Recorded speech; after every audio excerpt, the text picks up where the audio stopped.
health.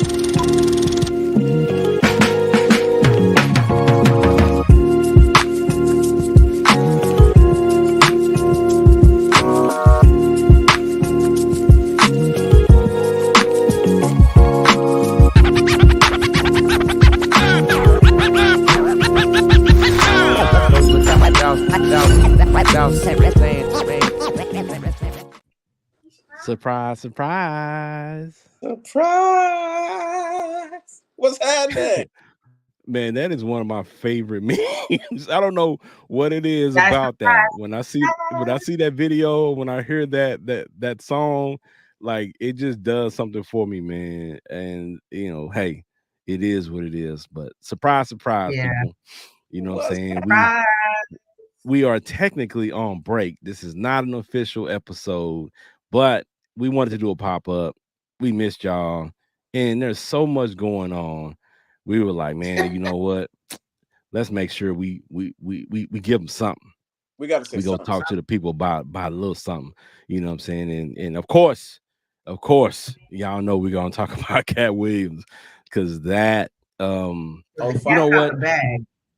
When Shannon Sharp posted a promotion for that and said this interview is about to break the internet, they knew exactly what they were doing. Facts. They knew exactly what they had, and he was 100% spot on. Facts.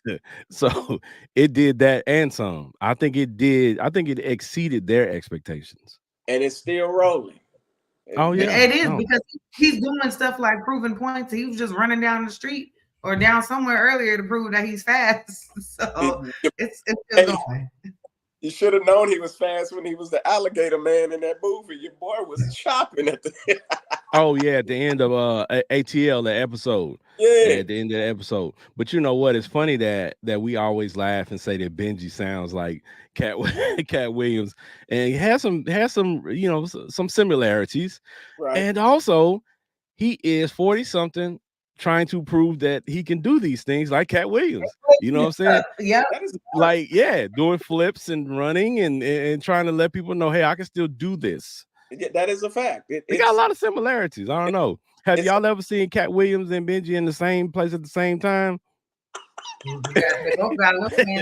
I mean, maybe we own to something. Maybe Benji's not really Benji. I mean, I don't know. You know what I'm saying? I know he's a boy. Y'all ain't never seen. He's a boy. I can still run. I just want y'all to know I can still do a backflip. I got this tennis on. I'm telling you, I can play tennis, y'all. I mean, I got my backhand is terrible, but I'm telling you, I got skills. Oh, Lord. Oh man, but Katt really is going through and proving a lot of the claims that he made and the things that he said in the interview. He's going through improving them, and there's been a lot of back and forward about, of course, a lot of the stuff that he said, and we'll go through and kind of talk about some individual things. But I guess for me, the biggest thing that I've been arguing with people about or talking with people about and having little debates is the claim that he made that Cedric the Entertainer was stealing jokes. Right. Yeah. So for me, being a writer and have, I've written jokes before for some comedians, not gonna say who, but I've done it. Did you get Shucky Ducky in there, bro? I have done it, and it's one of those things where I think as time goes on, we're being exposed to the behind the scenes a lot more than what we have in the past, right? So we're a lot of rappers that we thought were just in the studio on bars, no help. People are coming out saying, "Yeah, I helped him write that. Yeah, I helped him write that hook, or I gave him this line." So, I think there's a difference between, like having somebody give you a little input on how to sharpen up your joke or your bars or whatever the case may be, than you just outright just taking somebody's stuff. Right. Now, in a different light, this is funny because in the preaching world, another preacher will take your message and preach it. I think that's different though. To me, that's different. Yeah, to me that's different. Deliver if it's a good message to the people, and y'all all supposed to be delivering the word of God. Well, y'all all using the same book. Y'all all using the same book. So like the stuff is gonna be similar because you're supposed to be preaching from the word. And the word don't change, and the word is the same. I don't care if you read it in America, you care if you read it in Africa in a different dialect, it should be the same. So that's not gonna change. But the thing about comedy is it's supposed to be a different level of creativity, right?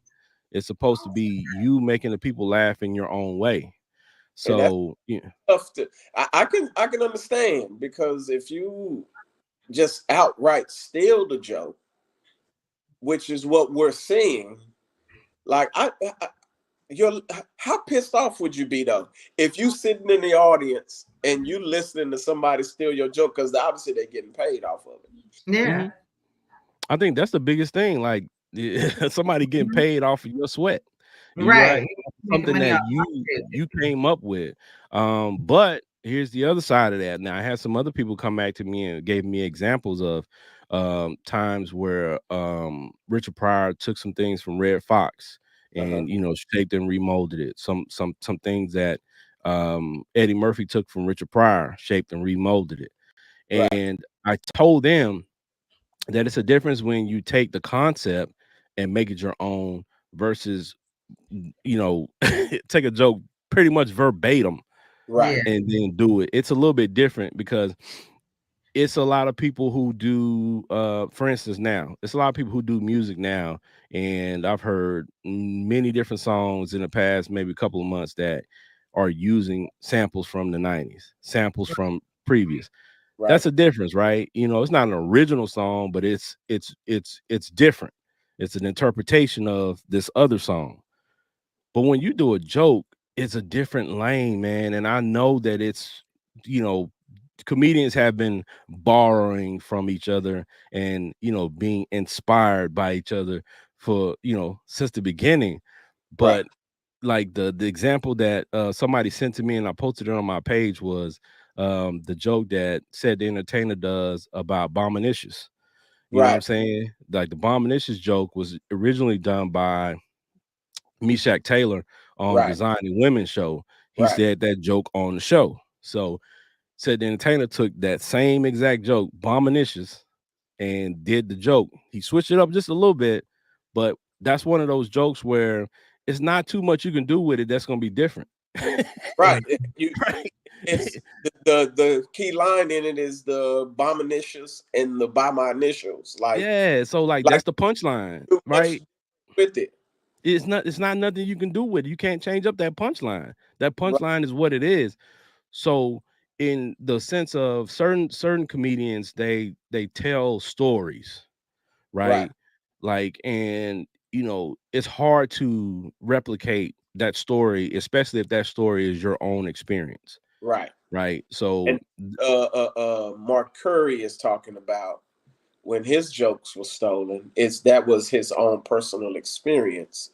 And Steve Harvey takes the joke and says it verbatim and makes it like it's his story. You get what I'm saying? Like that you gotta feel you gotta be pretty pissed off to steal somebody's personal story though. Like that's crazy. That's a little weird to me. It is. It's not even your personal story. Like how you telling this? Right. I mean, like my grandma, me and my daddy went through that. You get what I'm saying? Like how you? That's a little weird. That was weird. That's crazy. I don't get it. But I don't think they care. Clearly, right? They want that money off the jokes. That's it. That's all it's about. That's literally the bottom line. You know what I'm saying? They want the end result is people thinking they're funny. And my thing is you can be funny and you can, what I'm saying, do it in a way. I think, if you're taking somebody's concept or somebody's joke, you should be creative enough to be able to take that and twist and turn it enough where people might be able to say, that sounds familiar, but they won't be able to know the DNA, the DNA exactly of what it is. Right. I mean, why not be transparent enough and give somebody a shout out Can't. You get upset, like It's just not part of the culture. It's just not what they do. You can't give credibility to somebody else and then deliver the joke and everybody Yeah, be like, it's not going. It's not going to go over well. It's So- not going to go over well. So but I have seen, I have frequented enough improvs and enough comedy clubs to see people get up, especially bigger comedians, get up and tell jokes that they stole from less known comedians. I've seen that on a regular. right, And I'm like, it's not nothing new. It always happens because you figure, okay, you touring with this person. Say for instance, like they go on tour, right? These bigger comedians, they go on tour. When you go to each city, you might take your opener with you or your headliner, but you're the featured act, right? So your opener is usually somebody local. So they'll, the improv will go get somebody local, or they'll pick somebody local to come and open for you. A lot of times those openers are good, right? But nobody knows them. You know, you go to the next, when you go to the next city or something like that. So if you take a joke from them and tell it, in the next city and stuff like that, like it's not gonna catch on. Like nobody's really gonna say anything unless somebody records it. And that's why also a lot of comedians don't like their sets recorded because they don't want other people to steal the set. Hey, Dave don't play about that. He stopped the whole show as soon as he seen somebody with a camera. Now, how much of an honor is it for you if you do a joke and you're a beginner and a guy like Steve Harvey, D.L. Hughley, Katt, whoever, takes your joke and actually uses it? Is there any honor in your heart among that? That he made it famous, or is it just cutthroat, like whatever, like you stole? Unless he honors my pockets, ain't no honor, right? Like we all doing this for a living. We all trying to get paid off of this. Like I don't care how much you love comedy. All those comics are doing it because they're trying to make money off of it. Right? They may love it, but they're trying to make a dollar off of it. So if I'm doing something again with my sweat equity, and I didn't work for this, and I didn't pimp my pen for this, and I didn't wrote this, and then you take it and then you put it on a broader stage, and now everybody's running around telling this joke that you made famous, but actually I wrote it and I get no credit and I get no money for it. Like I don't feel, I don't feel gratified or vindicated by that. You know what I'm saying? Like it does nothing for me. No honor among thieves, as they say, right? Yeah. So my thing is, again, I understand. I tell people all the time, when you have like a rhyme or any joke, you have a framework, and then you have the little intricacies. You know what I'm saying? The little pieces in between. You can steal the framework and then make it yours. Right. So don't steal the thing completely. Right. That's just like when we were in school. I ain't gonna lie to you. There was a few times I cheated, not many times. You know what I'm saying? Usually, I'm be honest with you. Usually people were cheating off of me. So what I would do is when they cheated off of my paper and I know I had all the right answers, I would tell them, hey, you can cheat, but like make number 12 and number 15 wrong. Like that's how you gotta play it smart. You can't just go get 100% A or whatever. You gotta get this one. Don't get the same ones I got wrong. Right. You know what I'm saying? Like switch it up a little bit. You actually try to answer the one I got wrong different, and then go miss 2 and 10 and go do something else. Like, something else. You gotta know how. You gotta do it right. Like this is something a little different. You trust me. Bomb initials. You can't do bomb initials. It's different though. I'm just saying. Like some jokes you just gotta leave alone because it's too much of a staple for that person, or I guess it's too unique. Right. It's too unique. So you don't want to touch that. You know what I'm saying? And I ain't gonna lie to you. There's been a lot of talk over the years about Cedric not being funny. A lot of people don't find him funny. A lot of people don't find Kevin Hart funny. He's a skit guy to me. Like his skits are funny, some of them, but his title is right, Cedric the Entertainer, because he will sing a little bit. He'll entertain you a little. Like he'll do a multiple, levels of things. Like, but to watch a whole show of his about comedy, I don't think I've ever watched one and was, like oh, this dude is super funny. Like one of his HBO specials, he did the song "Where the Remote" in his James Brown voice. You get what I'm saying? Like that one was hilarious to me. But it was a song. I don't know who wrote it. You get what I'm saying? But it was pretty funny. But for the most part, the whole special didn't have me like rolling. You get what I'm saying? Like, and I don't think I've ever watched a full special of his where I'm rolling laughing at his jokes. So nobody. I don't think it like to me Rolling said doesn't have. I didn't hear you. I said rolling laughing. No. Like, no. Yeah. I haven't seen any special from Cedric that is a staple. Like when you had, Chris Rock. Chris Rock's got a couple of stand-ups that, bigger, blacker. Like that special and that name of that and some jokes from that. Right. Dave Chappelle's got a couple that that special, some jokes from that. Like Cedric doesn't have that. He doesn't have that special that you say, okay, well, you know what? Yeah, I watched that and I know these jokes from that.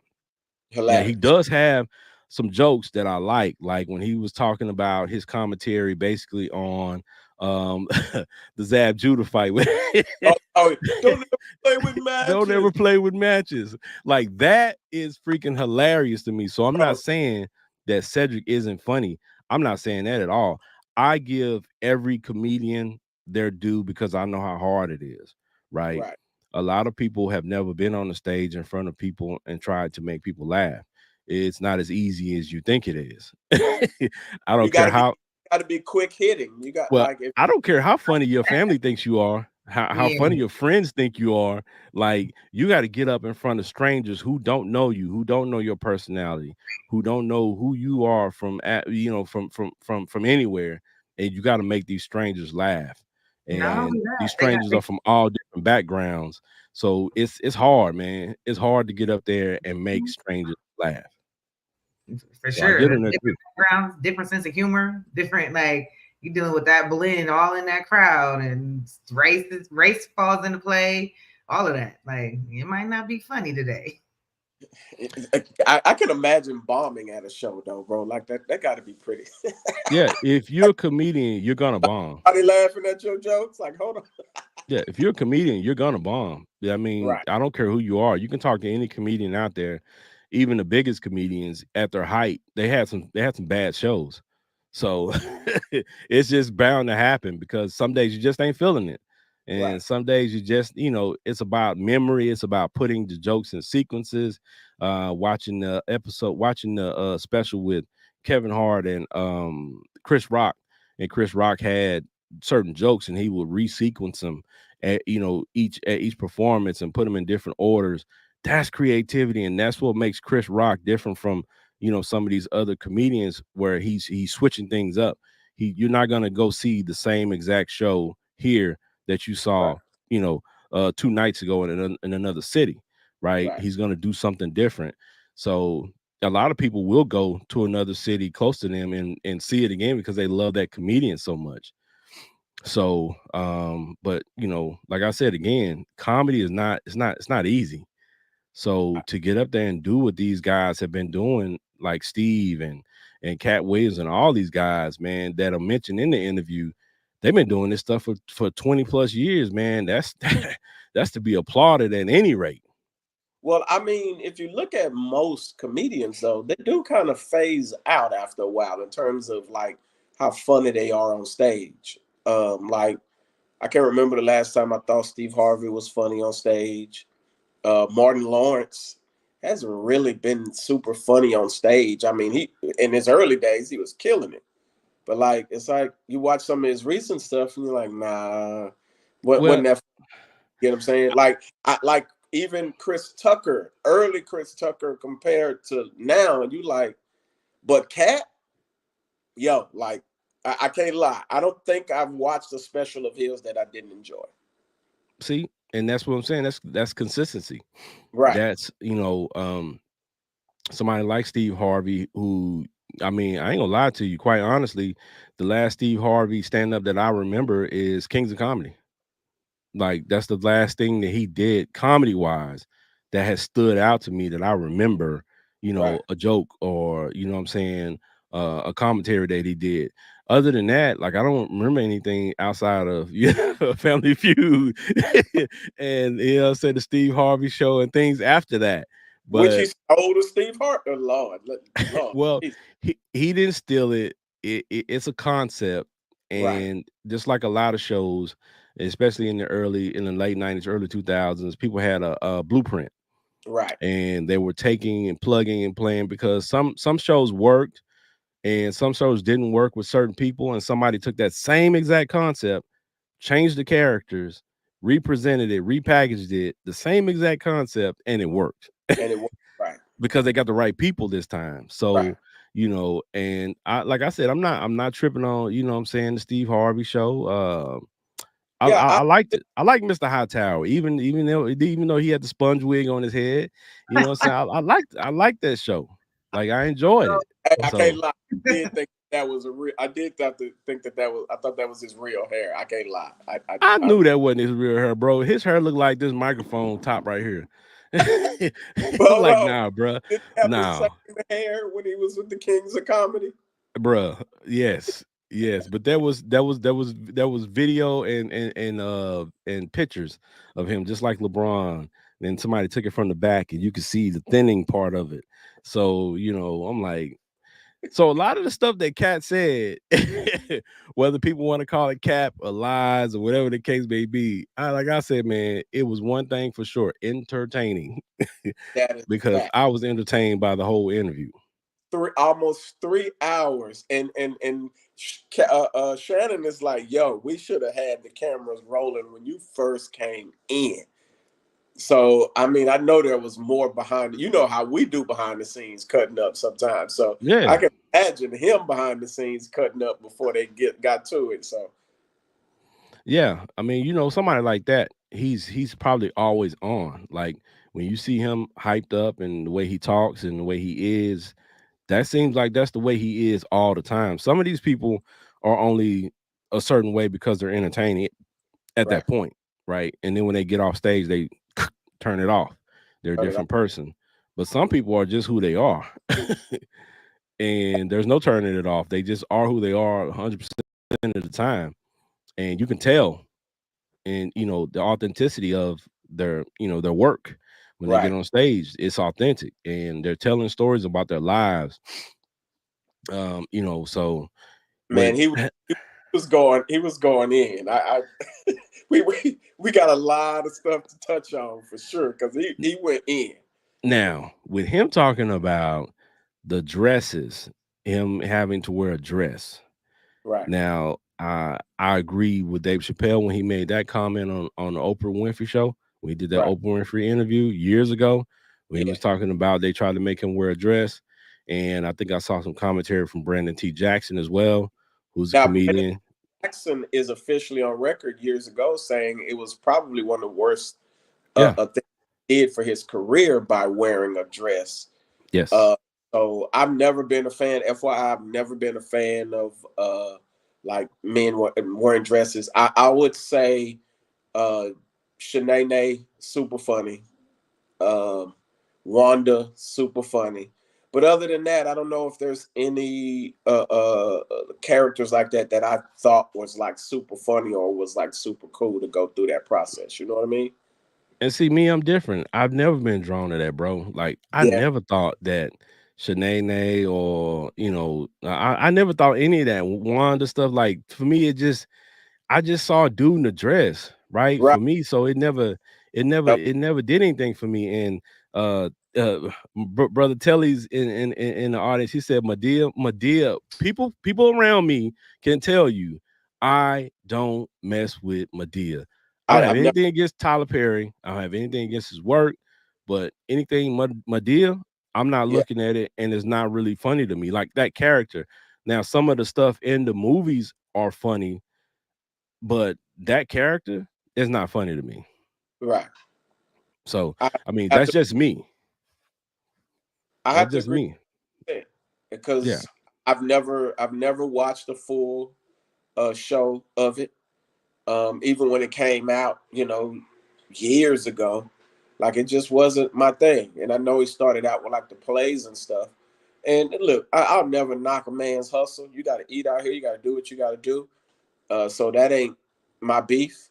It's just like, man, like, I agree with what other people say. You couldn't find a black woman in all of these churches around here like that could do that you could put on, or whatever. So yeah, it just never was my thing. So I never could get with it.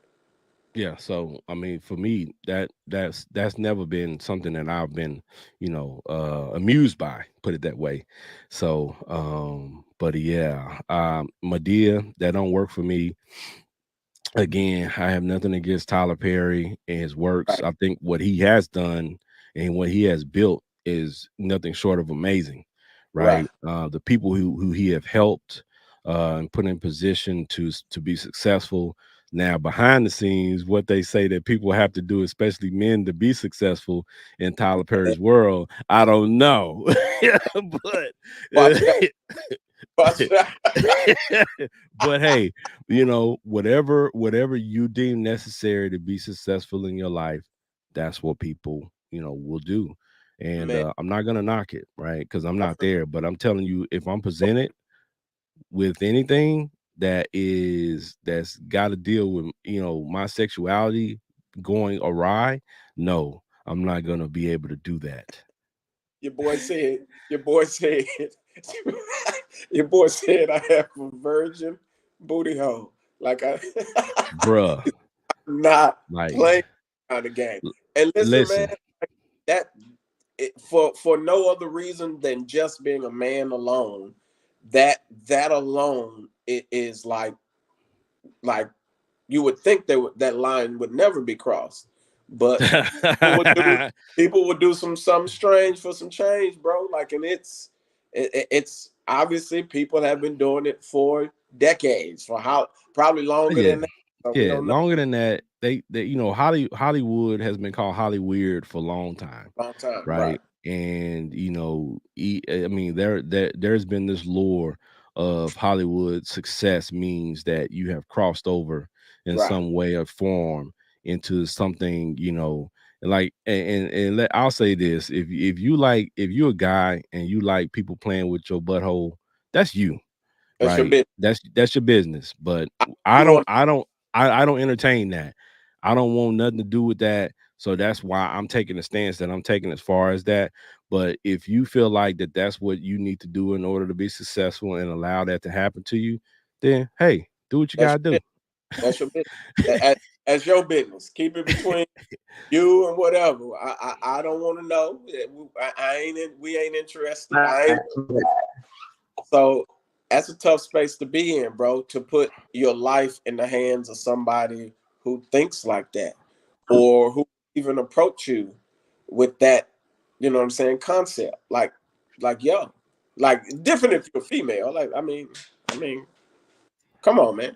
But I missed my laptop spazzed out. I had to get on the desktop. Benji say he's interested in doing something strange for a piece of change if it's a female, but if it's the male, no. When I left, that's where we went when I left. That's where we are right now. I need context. I need. Well, we're talking.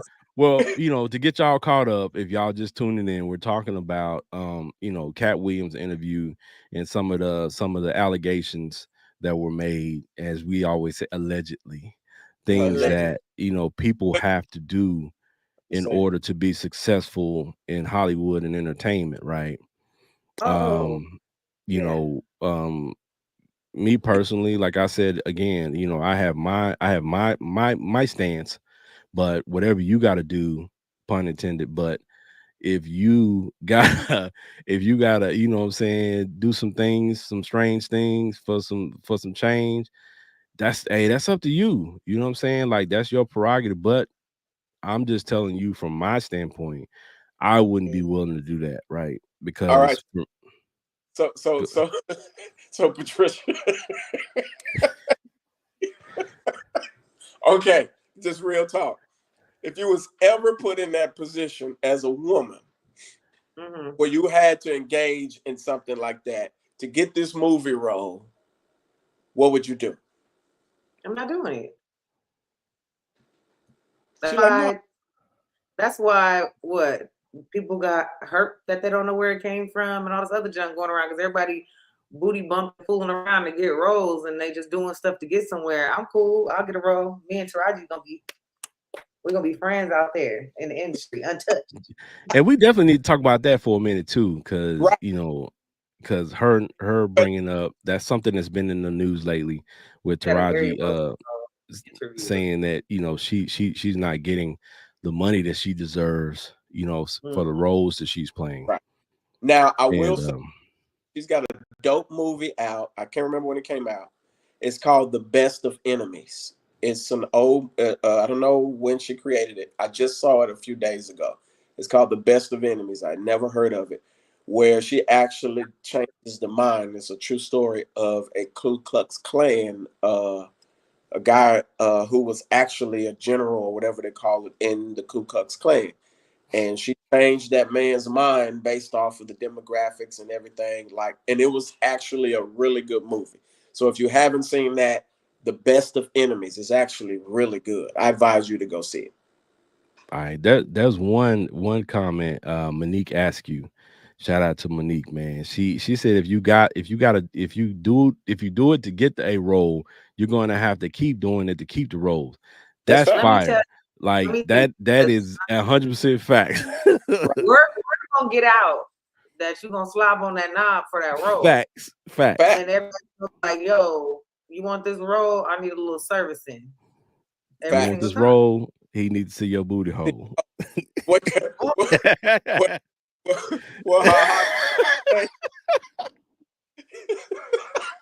God. Hey, that's what they say is going on in Hollywood, man. Like a lot of these guys have been coming forward saying they have been made, you know, guys made advances toward them or have sexually harassed them in Hollywood in order for them to get a job, get a role. It's not funny, but it's like, bruh, there is no job on this earth that is worth me doing that. It's a struggle, man. But listen, you got to understand, some people are in such dire straits or dire needs that they are willing to take that risk. You know, some people are. That's more than a risk. I think what it is they're trying to race the clock to get to the top, and they want to be in these certain positions. They're not in dire. There might be some that might be like, I need this role because I ain't got no food to put in my house and I need to come fast ASAP. They of course prey on those, but then there's the other ones that want to be so big, so quick, that want to jump to the top because everybody's, you know, fascinated with quick way out. So that's where they feed on them too. You want to get up here? Then do this. And little do they know they still ain't made it up top because now you just known as a bottom feeder that like to feed on stuff. So yeah. That's a tough part to end, though. Well, it will push your limits and get you to compromise. Yeah. Well, you better stay strong though. According to what, you know, the stories that you hear from people in the entertainment industry, if you're one of those people and you're at the top of your profession, you slept with somebody on the way up. Like it's just a fact of, you know, it's in the corporate world too. That's what it happens in the corporate world. Like I've seen it. You get what I'm saying? Like you saw it, bro. Okay, I ain't gonna reveal no names. Okay, but listen, there's this one instance where it's middle of the night. It's about 8-9 o'clock, and I have to go back to the office because, you know, we got like a little small emergency at the office, right? And you're going up, you know, typically, you know, most of the lights supposed to be out at the office or whatever. And you pull up and you see, you know what I'm saying, one of the office lights on. And, you know, it's like, all right, this is my building, so let me go check. And you go in that office and you wish you didn't open the office. So you slide your way right back out like my bad. Like, and you just going on about your business. You get what I'm saying? Like it happens. I know people do it. And you know, when you talk to the girl, you find out she ain't that bright, and you see why she had to. But that's just another story. You can always tell, though. Well, a huge percentage. I won't say always. You can always tell who's banging who in the office. Oh, for facts, the energy is just different. I know. and I don't think a lot of those people realize it either. They don't realize how they appear right to other people in the office, right? And or why somebody would ask them, you know, hey, what's going on with you and Terry? What you mean? I don't know. It's just something different about y'all. Y'all. You know, I know. Especially after they didn't smash. Oh yeah, right. The energy shifts all of a sudden. Yeah. A lot of things, and then the rules they would follow. You start seeing little things get bent in, you know, this way and that way for them. You like, hold on, wait a minute. You can't even follow directions well. How you get? Okay, and that's the other one. You can't. Yeah. You don't even follow line by line, precept upon precept. You don't even understand the basics of some words. Like how? And I'm sorry. Then you realize that it ain't always about how smart or how intelligent you are. Sometimes it's just, you know what I'm saying, what you're willing to do and the line you're willing to cross. As they always say, it's not what you know, it's who you know. Yeah, and you know a few things. Yeah. So, you know, if you know the right people, you can climb the corporate ladder or the chain of command much quicker by knowing the right people than you can by putting in hard work. So, you know, those are the two ways. And a lot of people, they want to skip a few steps. So if they gotta, you know, if they gotta do something strange for a piece of change, they're willing to do that because they know at the end of the day, he's willing. No. Benji's willing to do something strange for a little piece of change if it's a female. No, listen, I'm saying, right? What if a female now wanted to? Listen. Save strap up. I don't have to cross those lines. You get what I'm saying? Yeah. I'm just saying, but Patricia, I'm glad that you would turn down that offer. I'm turning it down, man. That's okay. I'm gonna get where I need to be regardless. Facts. Hey, like they say, what God has for you is for you. You know what I'm saying? That's if you're gonna get on your knees for him, not for the people at the office. If it is for me, God sees God.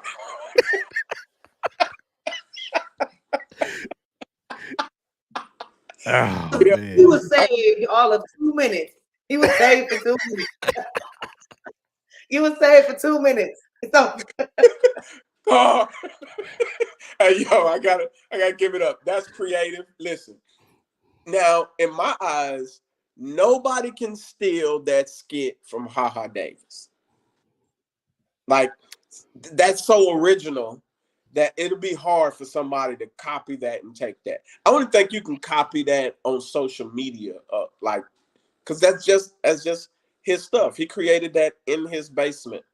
That whole concept while he, you know, wasn't as super famous. So, I mean, well, I think he was, but at that point, he had already taken off. Like he was already social media famous. Yeah, he was social media, right? Yeah, so he says I think making a lot of money, but he had like millions of followers. Yeah, and I think that that's part of, you know, the issue with the comedy community now too, is it took them a while to embrace the content creators, you know what I'm saying, who consider themselves comedians and who transitioned into stand-up comedy, you know what I'm saying, and some of those people have done really well in stand-up and making that transition, and some of the other ones not so much.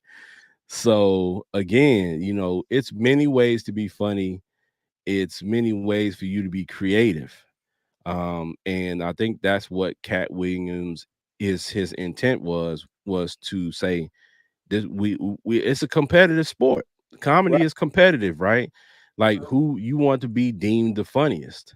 So in order for you to be deemed the funniest, you're not going to be deemed the funniest with using other people's material. Right.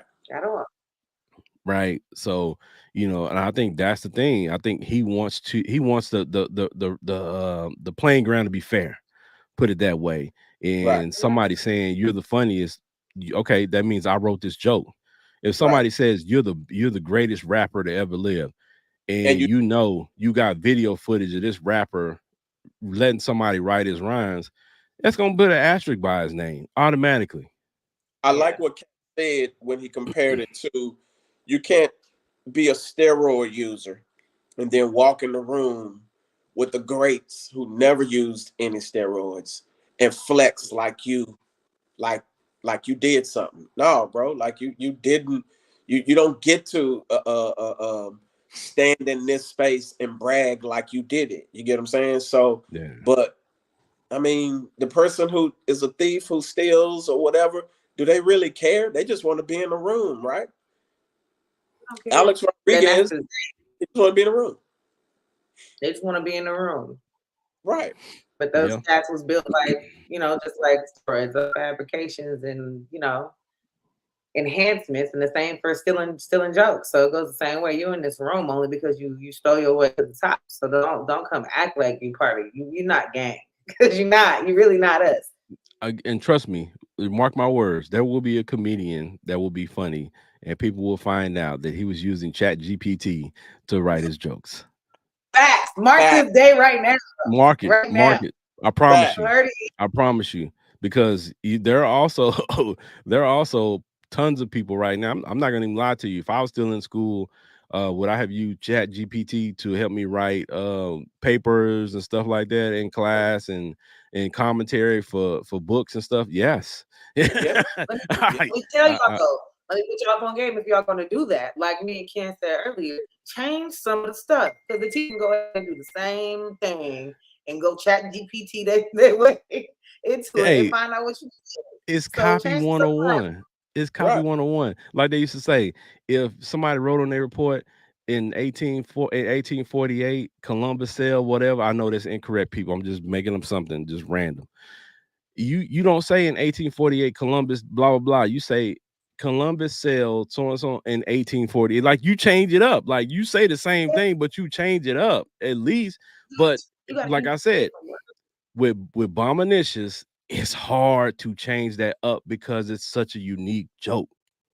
Right. So they said Bernie Mac stole the him downstairs, skit and joke from another comic, a less known comic. Right. So they were talking about that. And I mean, I don't know. I've seen footage of it and I can't recall like how much of the joke or whatever, if it was the full joke or just pieces of it. Video I saw, it was the full joke. It literally wasn't changed up at all. It was just the cadence. From Bernie and how he said it. The cadence was different. That's it. So from the feedback that I got on a lot of the posts were, this is pretty common in the comedy community, which it is. Right. It truly is, right? But in order for you to be considered the best, that's what we're talking about now. We're not just talking about being a comedian. We're talking about people who consider themselves the best, the greatest. Right. But you on the Kings of Comedy, like, you were considered the top 4 greatest comedians of all time, which I don't know how Steve Harvey got in that. I don't know how. Yeah, I used to always wonder that when I watched the Kings of Comedy. Okay. So quick question. You know what I'm saying? Y'all, if y'all tuning in, we got a little bit all over places. This is just a pop-up episode. It's not an official episode. We just on here talking about Katt Williams, about a whole bunch of stuff, just chit-chatting and just shooting the breeze with y'all because we missed y'all and we wanted to have some fun. But okay, Kings of Comedy. If you had to put the Kings of Comedy in order of your favorite to your least, I mean, where you going? Where you going? Who? What? We'll just say this: who's your favorite of the 4? Bernie and DL are my favorites. Yeah. Okay, so Bernie's my favorite of the 4. Bernie's my favorite of the 4. Yeah, Bernie's the top. Bernie's my favorite of the four. Okay, so Bernie is your favorite of the four. Who's your second favorite? It's who he said, but what's his name? DL. Steve's at DL. So those two make me laugh. I like what they come up with. I feel like they really be original to me. I don't know if I done caught them do something, but Steve, he at the bottom. I don't even know how he's there. So Kay Anderson just popped in comments and she said, yeah, this is the order, and this is the order that I usually hear people say it, and this is just what y'all were just saying. Bernie, DL, said, then Steve is last. Okay, with the eye makeup popping. So yeah, so shout out to Kay Anderson, man. Good people. But yeah, that's the order I usually see it in. That's the order when people say Kings of Comedy. That's the order they put them in. So, now, but it was actually Steve's show. Yes, and so he went last.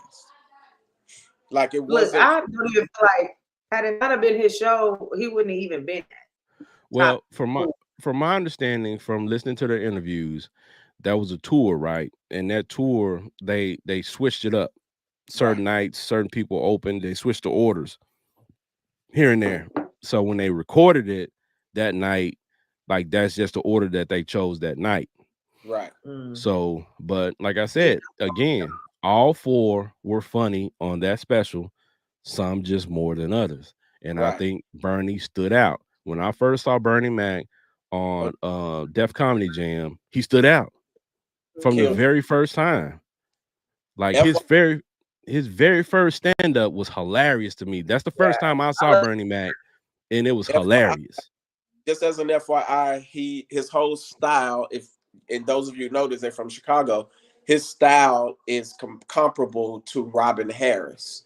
So if you go back and watch Robin Harris, you'll get the same feel that is from Bernie Mac, is because Bernie Mac actually used to study Robin Harris. So their styles are very similar.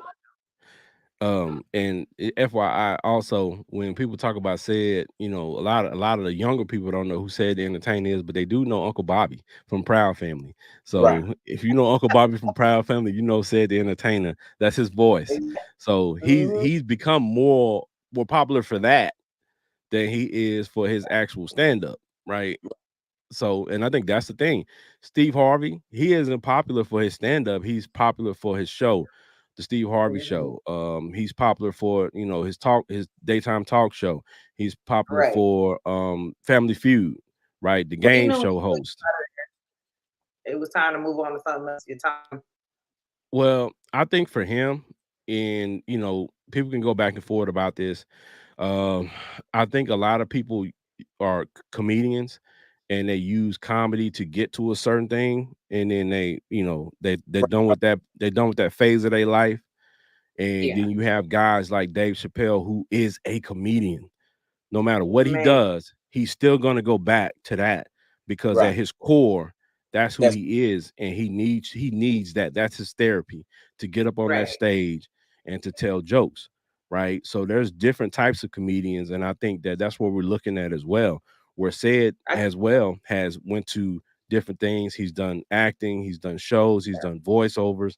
So he's in a different phase where he has chosen not to, jump back into that like that. His gateway, his little step into the entertainment world. It was through that. He had a talent that he could utilize to get there. So I mean, I get that, which is smart as anybody else should, if it get you through the gate to get into other things, and he did that. So I don't see nothing wrong with that. Now, according to Katt, him and Steve Harvey had a comic off. About 10,000 people are there, and it didn't go too well for Steve Harvey. And there's actually a video of that set, and let's just say Steve Harvey, got roasted pretty bad on that set. The funny part is, Katt said a lot of stuff, but he provided some receipts. Like there's receipts out there. Yeah. So that's the thing. Like a lot of people caught him. Like when it first aired, they was just like, "Oh, he just sound bitter." But there's receipts. Like he's not just out here shooting random stuff. Like he's really talking about stuff that you can go back and fact check. It's kind of like He just like, he tired of the bullshit. He Right. like, here y'all go. Well, and also people have to remember that some of these comedians brought his name up. So when he came on the interview, he was replying to his name being brought up previously. So that too, because people were on him about coming onto a platform and why Shannon them let him come on there and do that. Well, people were on there prior to him and they brought up his name. Yeah. So if you're gonna bring my name up, allow me the opportunity to come and rebuttal them and tell my side of the story, right? So that's what Shannon did. To Katt a little bit more over most of the, the others. So, you kind of get the flack because people just see your interview. They didn't really tune in to see Ricky Smiley's interview or Cedric the Entertainer's interview or Steve Harvey because, unless you really tuning in to them. But for the most part, but he was popping off. Yeah. Well, my thing is Katt still appeals to the younger demographic. So he's going to get more traction when his name pops up places. And also because they know that Katt has been known to tell the truth because he doesn't have to save face as the other guys do because they still work for, radio stations and TV networks that they have to maintain a certain, certain decorum because they don't want to get in trouble with their, with their bosses at the network or at the radio station. Katt don't have that. He's his own boss. Katt just out there doing what he do. So, he just says what he says. But I want to bring up this comment too from Anthony Bradley. Anthony Bradley said this. He said Steve Harvey's reactions in real situations are better to me than in stand-up comedy bits. I can literally watch Family Feud and see his reactions all day and be lying. Facts. Yeah. I do bust up watching it. Family Feud. Because Family Feud is hilarious to me. Right. Absolutely. I live to hear Steve say, "Oh hell no! Oh hell no!" I live to hear that, right? Because it's authentic in the moment. The country, that face where he's staring at everybody like, like he's so. I keep telling people when in the context of what we're talking about with the Katt Williams situation, I keep saying I think all of these comedians that were mentioned and that have been talked about and discussed are all funny in their own way. Right. I think that all of them deserve the accolades that they have had and that they continue to get and the work that they do. But when it comes to the things that Katt says and the merit behind it, and people were saying he's lying, I'm like, he keeps proving people wrong. Right. Because he keeps coming with the receipts for the things that he's saying. Right. Put some respect on that man's name because he ain't. He got. Yeah. So okay. So we said we was gonna be on here just a little while, y'all. We just popped in and we've been on here for a minute. We got a couple things, other things that let's hit these other facts. Yeah, that's that we want to hit before we let y'all go. And there's a couple of things that we've been discussing. So we appreciate y'all, humoring us for that Katt Williams. Yeah, we got a little sidetracked, but we all right. We appreciate it. Game. We know we got hold on. Who playing right now? Look, I forgot. Can't be nobody. Anyway, there's a night game. Yeah, there's a night game, but nobody who we cared about it because the Cowboys won today. We already did our whole thing. Cowboys did. Hold on, the Cowboy won. Hold on, did the Cowboy win today? Cowboy won today, didn't it? The Eagles lose. Did the Eagles win? Did the 49ers win today? Oh, let me tell you. And not only did we lose because of our horrible situation we also lost ground today. Oh, hold on. Hurts dislocated a finger. Right. And they had to snap it and play and wrap it up. Yeah, we was they snatched everybody else out after that. Like just play the game. Yeah, hold on. Y'all lost Brown. What do you mean you lost Brown? His knee. We figuring it out right now. Oh no. Yeah, if he's out, it's a wrap. Smith is out. Slay is out. Y'all out. Hurts finger dislocated. It literally was bent the other way. And y'all are out. If all those people are out, y'all gonna be out. Thank God for 49ers bye week. They snatched Goddard out, Mm. and Kelsey, like, y'all gotta come out. Ain't nobody else getting hurt. Everybody come out. Like, get out. See, Well, that I blame the NFL though for adding that 17th game, that extra game, but that's another story. yeah, we'll talk about that some other time. Let's get to Anywho, some of these. it's gonna be The sports time real quick, real soon, Yeah, because we got yeah, the yeah, playoffs. yeah. So When we come look back at that. next season for the next season, we gonna definitely start out. One of those first episodes is gonna be about the sports, so we can wrap that up for the year, and Right. hopefully, the Super Bowl will have passed, and at that point, and I can tell we'll y'all know about the my Super Bowl Packers. winner. And I We'll know got all that information. All the right. Yeah, event coming. That my event is coming up quick. Gee. Yeah, it so is. shout out to Benji having an event. We'll let y'all know what type of event when that after it happens, you know what I'm saying, everything is done and we will actually be all three in the same place at at the same time, you know what I'm saying? So we're going to get those pictures and everything. So Back. because we haven't I need to I go have find never met Trisha Michelle in person, and we've been doing this show for almost it. 2 years now. 2 years now. Yeah, and Benji, I haven't. Benji's my family, so we you know we see each other maybe once a year. Right. So, but yeah, I'm looking forward to going out to Cali to spend some time and chop it up and Yeah, chill. So bring them out. soak up Got that good weather. All right, let's get to a couple of these questions we want to talk about before we get up out of here tonight. Here come the stress. Man, this first question is a doozy, and it's one that I found on Twitter, and I actually commented on, and I want to know what you all feel about this. This young lady, don't know her. She said, "Y'all haven't noticed that men don't seem to be obsessed with women anymore. mm, Y'all don't find that weird? mm. Interesting, Interesting. interesting. That's an interesting stance that she took there." And my response to her was, first and foremost, the women nowadays confuse admiration and attention with stalking, Right. right? Everything becomes stalking. Everything becomes he's a weirdo. Everything becomes send you a message to telling you some good things about yourself. Girl, look at how lame this nigga is. You know what I'm saying? Look at how lame this guy is. You want to show it to your friends and things of that nature. And it's a lot of stuff that women do to men now. And then Right. they call men sassy and they call men all these different names.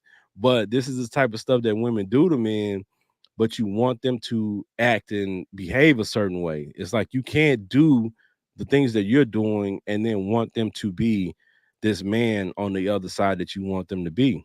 Right. You got to treat them as such. So, but what I told her is, no guy wants to be called weird. No guy wants to be saying, a girl saying he's stalking her. You know what I'm saying? You, you know, the women get out of pocket with it. So I agree. simply because of that, a lot of guys they can't show you the admiration or the love that they should or they could, or maybe they want to because they don't want to be ostracized about it. They don't Right. want to be deemed a weirdo because they're saying, "Man, you look good today. Man, I like that dress." If you see a post on somebody's page and you see a dude in the comments, a lot of people gonna call that dude a creep Right. if he says, "I like that dress."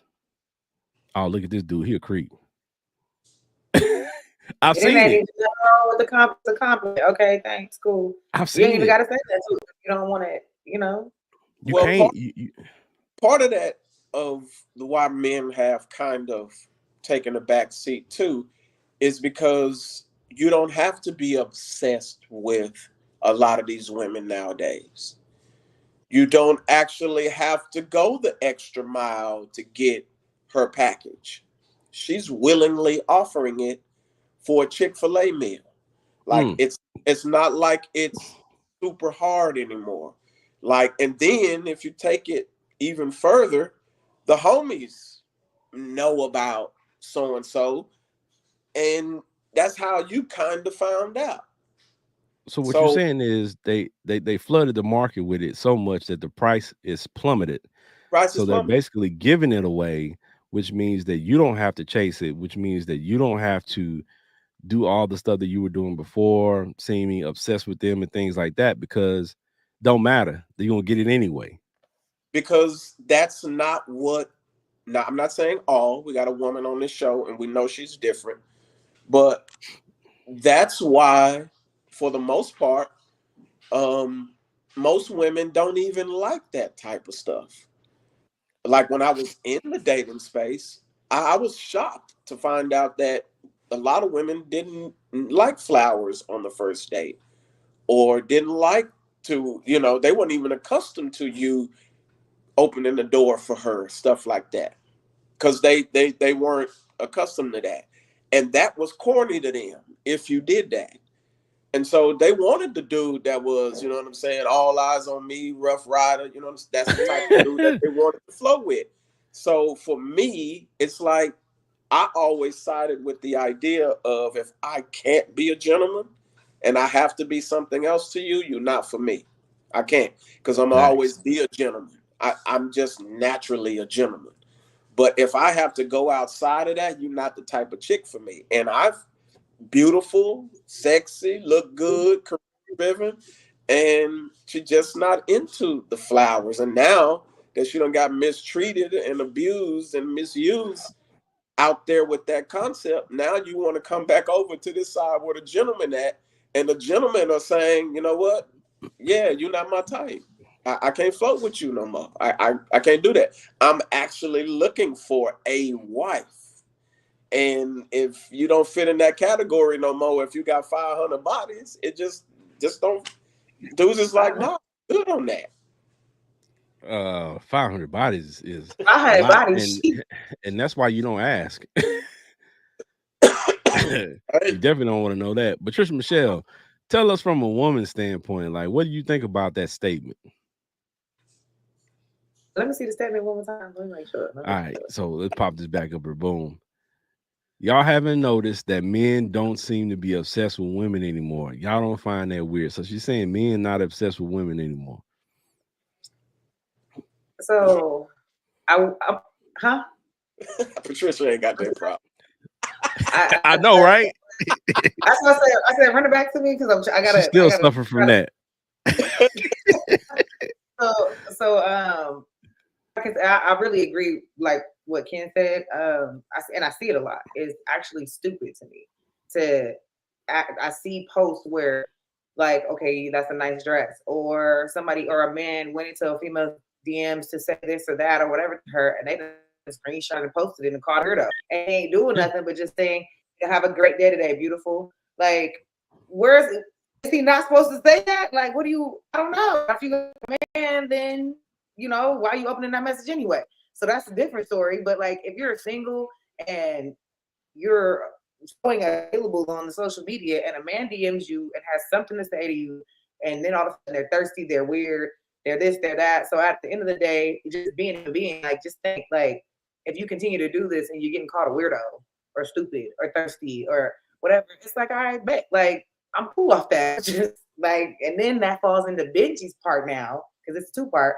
Because now you cool off that, and oh look, I still get the package. Right. So I'm gonna do all this anyway. So forget all that. Stop being cute. I ain't gonna take you on a little date and give you no little roses. I'm not gonna do none of that, because you're still gonna give it up. There's a flood of all of women that would do that. That's super easy. So let me just forget all this extra stuff and let me go over here and get one of these. And at the end of the day, it's preference. So if you want someone that is of quality, then you're going to search for someone that does want, the quality man and quality woman. But yeah, men ain't doing all that, because women are, first of all, second of all, they out here talking about how much they don't need a man. So you don't need anyway. So what you want him to do? What do you want him to do? Honestly, it's a bunch of double talk. It's a bunch of double talk. They don't need him. They don't just get this. Just a scenario. They don't need him. They need a man. They go on a date. He open the door. Don't bring her flowers. He go 50-50 on the date because she now was talking all this big mess or whatever. So he like, whatever. I'm pay for me. You pay for you. So you talk mess. So then he dull it down and don't want to go all out no more, because men then confuse the hell out of women. I mean, women then confuse men like crazy. So they don't know what the hell to do. And now, damn if you do, like I said earlier, damn if you don't. So then, or you come in and you pay for everything, you a trick. So what the hell? Yeah. I mean, you just summed it all up pretty well. I really feel like. What do you want men to do? And let me tell you, I'm real, but I want be cheesy, be all about me, give me all of the above, be sappy, be all of it. Because I'm gonna be about you, baby. Let's do it. In the words of Tyrese, what more do you want from me? Right. I don't see why a woman wouldn't want that. Like, you want to be super thug? Like, hold on here. I like, just don't. You should want to be. Y'all keep posting this soft girl for a junk, and ain't none of you bitches go. Ain't nothing soft. That's my rant. Ain't nothing soft about none of these. A lot of these girls, but that fupa. That's the only thing soft about them, man. These chicks is hard. Is harder than the dudes, and then they calling dudes sassy. Then, like how he tired of the bullshit. Yeah, then they calling dudes sassy. Then okay, but and this is where it gets controversial, right? Big Ken about to say something controversial, and my co-host they might not agree with this concept, but I've always had an issue with women calling men sassy and then saying there are no good men out there, but encouraging sexual behavior between men in situations, which then takes away men from the pool of men that you have to pick from. So I'm not saying anything about anybody's sexuality, right? Like if you out there and you a man and you like men, that's you, right? But women will champion it and will say, yeah, do you do that, but then turn around and say bad things about them. And I'm like, you can't do both things. I think that is because of the idea that most women are officially only wanting most of the guys who are at the top of their game anyway. So they're not really thinking to have them. I mean, but they sharing, so they don't really care. Like they'll share, they'll have a baby by the same dude, 4 and 5 babies by the same dudes at the top. So they ain't really caring about old boy because if he go off and do his thing, we ain't really tripping off of him because the dude that's making the money doing whatever, I'm trying to pull him, and the concept is just kind of all out of whack. So they think they win. Everyone is confused. Back in the day, I bet your great granny didn't have no confusion. She knew what she wanted when she had her man. Like the women are confused these days. They want this, they don't want that. You're sassy, but be all about me, but don't touch me, but touch me. But what? Listen. Now don't touch me, but then you do touch them, and then they report you.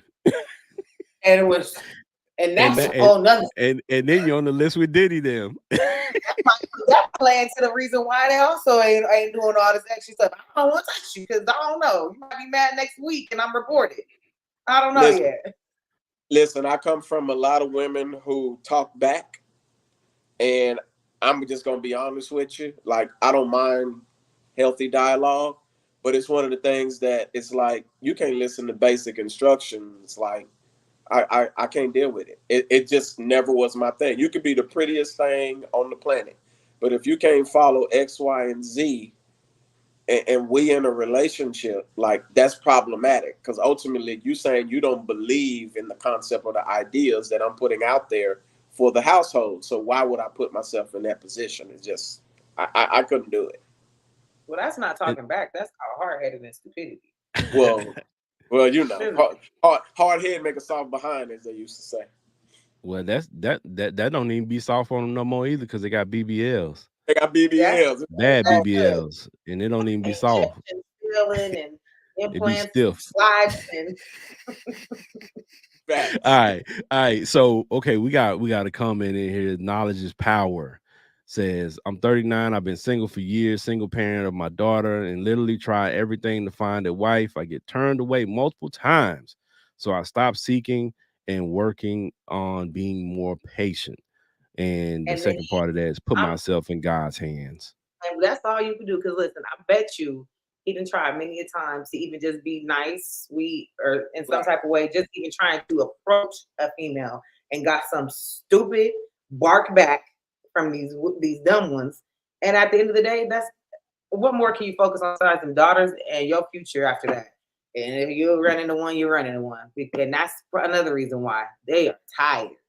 Hey, my boy, knowledge is power. I never met you. I don't know you, but I guarantee you, find you a good 6, and I bet you'll be happy. Do not listen to his advice. You will have a headache. Oh, you talking about a 6? I thought about 6 different women. A 6 no. No. Okay,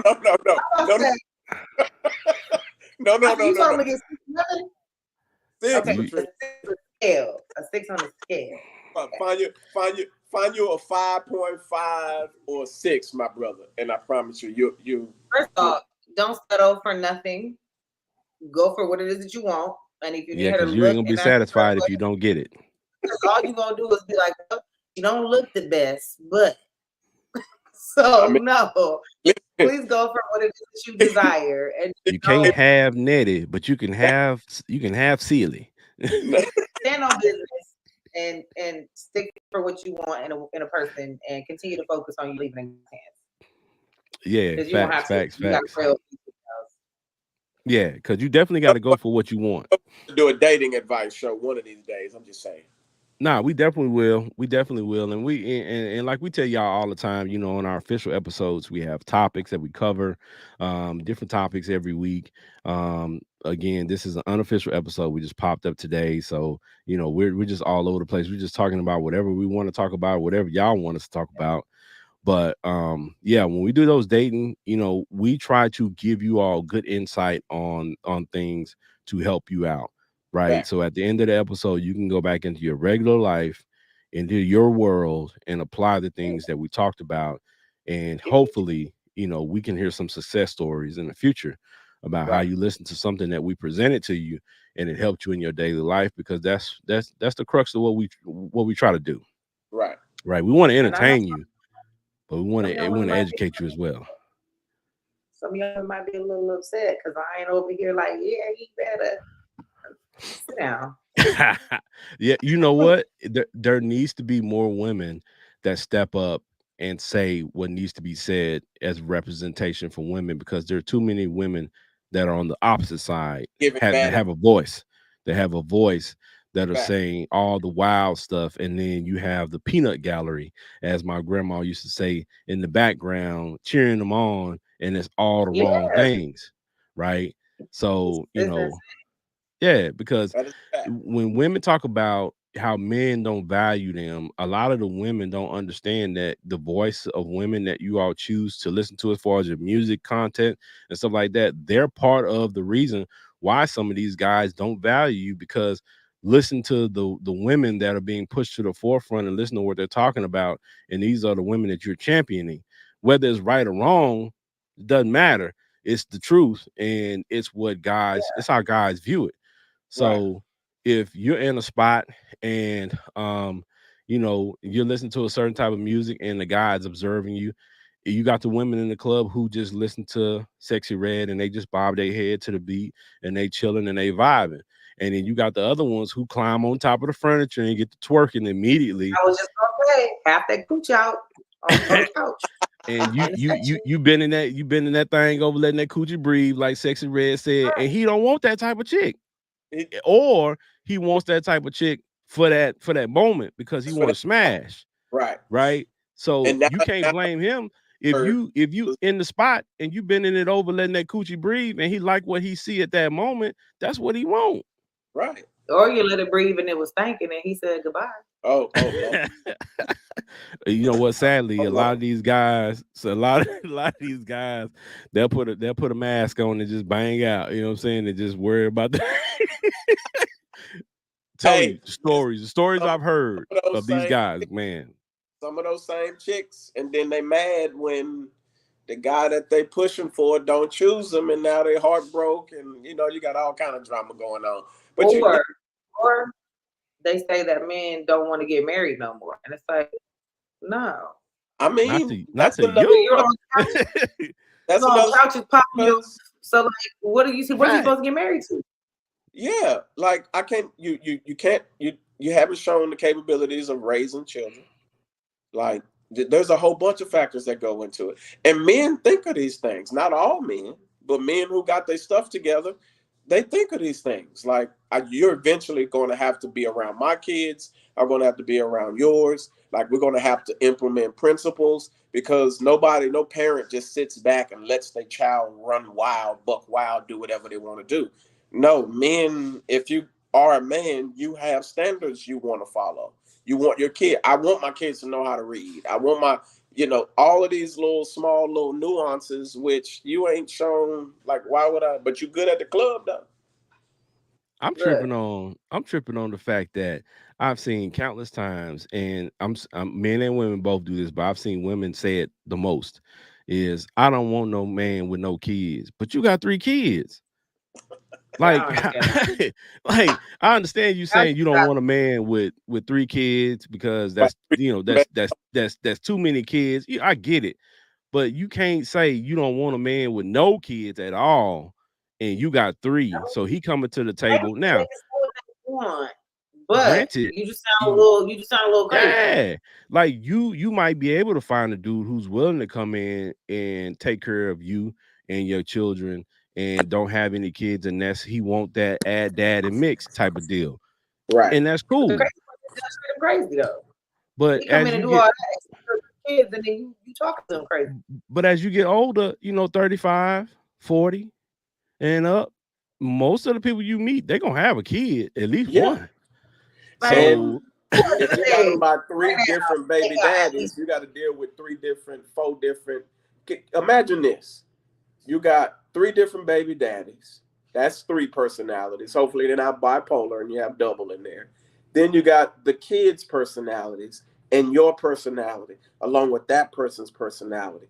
That's a lot to deal with, man. A lot. Like, that's a lot to process just on a daily basis. That you have to deal with all of these different personalities from all of these different people in your relationship. Yeah. That's a lot. That's a fact. And I think a lot of people don't factor that in. They don't. You ask them to come in with nothing and no dealings of any kind with anything like that, and say, come accept all of me and all of that. Right. But I'm not accepting nothing. You have no baggage. Come in and accept me and my baggage. Right.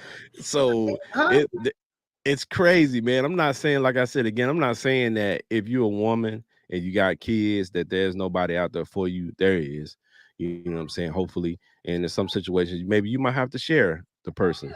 But there's somebody, I mean, they already sharing, bro. Let's just be there's honest. Somebody else out there for you, but you got to be realistic and be willing to, compromise. Like, these women out here saying, well, I got enough kids, I don't want no man with no kids. That sounds crazy, right? The fact that because I know a situation personally where a young lady had multiple kids, and then a guy she met had 1 kid, and because he had that 1 kid, she took him off the list of possible candidates. Good guy. Every time I seen him, he was always treating her correctly. The vibes were always good between them, but she was like, Ken, I just don't rock with him like that because I don't need another kid. And I'm like, that's crazy. She wants dude to come in and take care of all of her kids. And she got different baby daddies. Like I said, I said this when I was a teenager. If I met a girl and she had kids, I'm not dating no woman with kids. This is young Ken, like teenage Ken.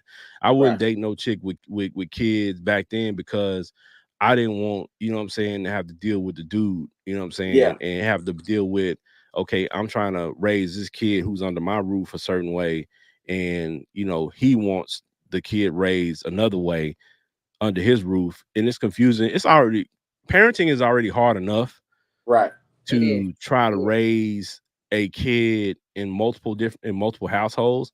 So we've talked about this on the show before. When you do that, you kind of have to have a level playing field in both houses. You kind of got to come together, a meeting of the minds, and say, you know what, this is what, these are the standards that we have between us for our child that we share.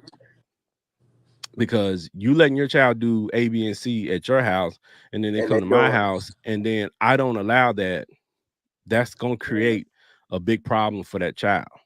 Right, they spend about 2 days knocking out the crybaby or whoever they get to do when they're at home or at the other house, and then by the time you knock that out and they get back on your schedule, they go back to the mama. And it's like wilding out. Yeah. So yeah, consistency across the board, but that's where that co-parenting and communication come from. You gotta have that too. I mean, it's tough. I like I'm big on disrespect. Like disrespect is something like I like seeing kids disrespect parents or parents disrespect kids.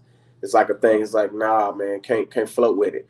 But you'd be surprised how some people allow that to go on, male and female. The husband has no respect for the wife, so he talks to her crazy, and vice versa. The kids see that, like it's just no bueno for me. Like I can't do it. We're not doing that. We're not doing that. Yeah. So all right. So we want to talk about that for a second. And the last thing we might have one extra. I want to bring this up. We talked about this before the show. Before I asked the last question. There was a scenario on Facebook, a video of a gentleman at a birthday party for a young lady. Now he was there with his wife, his pregnant wife. I'll add that as well, and they were celebrating her friend's birthday party, in which he was at the table, and he said the tab came, and he said he was gonna be paying for the wife, himself, and the birthday girl. Now, the other 3 or 4 young ladies were supposed to pay for their own meal. So those young ladies, the young lady at the table became upset because they said he is the man at the table. So he's supposed to be covering this bill. Now, this bill was $750. Yeah. Right. So and one young lady was saying that he invited her, but she brought additional people, which a lot of people do that, in which people, if you're listening, if somebody invites you to an event and you haven't gotten permission from that person that invited you to bring additional people, you probably shouldn't bring additional people. Right. Especially expecting somebody to pay for it. Right. So they expected this guy to pay for everybody because he's the man. And he said, nah. Like Trisha Michelle, how you feel about that? Oh man, y'all can't let me tell y'all. Yeah, you're the lady, so we want to hear how you feel about this. I'll tell you, women. Look, the women, not women in totality, but those women that think like that piss me the hell off. Because listen, in first facts, like you said, he invited a girl, but then you invited your troop because you probably was like, he gonna pay, yeah, girl, come on, free meal, and you got motive. So haha. But anyway, let's go back and focus. Him and his wife. He is there with him and his wife as participants in the birthday dinner. He is to pay for him and his wife. Now, generosity because it's birthday girl. I got her too. That is the normal. This man is not obligated. That is her man. That is not y'all man. He is not obligated to pay for the table just because he's here. And the mind and concept that this man, just because he showed up at this table and it's the man at the table, so it's a man. So as a man, you need to pay for everybody. No, go get your man. Where's yours? Right. Oh, hold on. They ain't got one. Well, then she needs to go out, walk around the bar out there somewhere and find one that's paying for her meal because it ain't this man right here next to me. He got me and the birthday girl. What's up? Right. Like, where do they get this from? Is what I'm still trying to figure out. Like, where's this rule book that these heifers is reading from? I'll say this, and I'm gonna let Benji comment. I've never seen so many boss chicks begging. Right. Facts. Like all these chicks out here claiming to be bosses, but they stay begging. They stay asking for stuff. They stay waiting for somebody to give them a handout. But you're a boss. If you're a boss, you ain't waiting for a handout. You handle your business and you making it happen, right? And if somebody happens to gift you something, then you accept it. But if not, hey, drop your card on the table and knock it out because you're a boss. Busy. Right. Facts. How many of them heifers had a YSL purse, Louis Vuitton bag? Oh, they all did. They all did. You know they all did. Y'all can't pay you can't pay your tab? you know they came. You know they came looking fly, right? Okay. Got to text a man to Zelle them some money. That's right, because you probably didn't buy that bag either. Like, that's the problem. Yeah. That's tough. Me personally, if my wife did that, sat around and watched them females dialogue like that, like I would literally look at her in her face like she done lost her mind. No, she didn't. She didn't. His I wife know she walked up. didn't. Yeah, his wife walked up and she addressed it, and Right. she corrected it, right? Right. The way she felt like it should go, and she agreed with Trisha Michelle, where we're gonna pay for me and her husband and the birthday girl, but y'all on your own, and that's the way it should be. But go ahead, Benji. Y'all got a problem with it? Go ahead. Yeah. No, because what I'm like, just in that regard, listen, like we ain't just dating. Like I'm your husband, you my wife. The true definition of that is I got your back, you got my back. So no other woman first should be speaking on your man, period. And vice versa. So if I'm sitting down at the table, now if now there's been instances even now where I've said, hey, I'll take care of it. And like, hold on, wait, what? No, we're not taking care of that. We're just doing that and that and that. And any man can respect that your lady is looking out for you like that. That's how you get more brownie points. That's how you get respect. We used to say, and you know, my mentors used to teach me, son, if she ain't watching out for your pockets, she ain't watching out for you. Because if you're a provider and you are the type to provide, which a provider looks ahead, he plans ahead, like you understand that this man is going to take care of his business, right? So to let somebody misuse that is, to me, is terrible management. And in essence, we're managing each other's feelings, emotions, and all of that when we talk about we bringing this thing together and we actually get married. So to be at that table and hear them women say that, and that, man, listen, it was like a cat fight. It was like, yeah, no good. But shout out to the woman, the wife, who came and shut it all down. But if I remember correctly in that video, also the birthday girl said, hey, you know what, like, we're not going to do that. But all of these people at this table, like, you're the man. So I was skeptical when I saw that. But overall, of course she wants him to pay for it. Right. Of course she wants him to pay for it, because if he doesn't pay for it, then the onus goes to who? Her, because it's her party. Right. we would have a real problem. Me and that group of friends, we have a real problem after that. Like, big fact. It's my birthday, first of all. So if he ain't paying, what do you have to paying? Because I'm not paying. That's what matters. That's the only person that ain't paying is me. Right. Outside of that, you have to came to this birthday dinner. You should have came with some money to pay for your tab, because you didn't even know if this man was coming or not. So how y'all help us up in here broke? Y'all run up a $700 tab though. Woo. How many of you have us have filet mignon and whatever lobster tails and whatever the heck else y'all was supposed to have, some tomahawks? These heifers. I mean, listen, put it on the Amex card and dip, and I probably would never talk to him again. What I'm telling you, like, we would have a problem after that, because I'm not gonna look stupid in the restaurant. We all trying to figure out a tab. At the end of the day, I'm gonna figure it out. But we got big problems. Big problem. That's out of pocket. But I think knowing me, I probably would have done what Benji just said. Just, I don't like drama. I don't like confusion. Right. So if y'all doing all this, okay, waiter, just put it all on my card. Exactly. We good. And these people that's sitting across the table from us, it's a done deal. If my lady decides she want to have a relationship with them and keep talking to them, I got problems with you now. And you gonna hear it. Yeah, that's it. At the end of the day, we're gonna remedy the issue, and we're gonna leave these people where they at. We're not gonna look stupid in this restaurant. We're gonna get this done, because stepped on top of that, we black folks in the restaurant can't. We trying to, we causing a scene or whatever. Everybody looking at us, so we're gonna handle this real quick. But after that, like, See, we don't create no smoke in y'all relationships by trying to be buddy with folks who ain't got the security that you got in your dude. Don't fool yourself out here. Facts. All right, because all these heifers looking for somebody to take care of the bill. I can promise you that. It ain't gonna be my man. All right, y'all. We got one more scenario we need to cover right quick before we get up out of here, and this one is a good one, right? And me and Trisha Michelle talked about this a little bit before the show, and I must tell you that the comment section of this post, when I posted it, I can't lie to you, it disappointed me. It disappointed me, but I'm gonna read the question. I'm gonna read the question in the comment, and we're I gonna know this. close out with this one. We're gonna close out with this one. I said, ladies, if you're in a relationship or married, you're out with your girls and having drinks, and some guy offers you a drink. Do you take the drink or do you turn it down?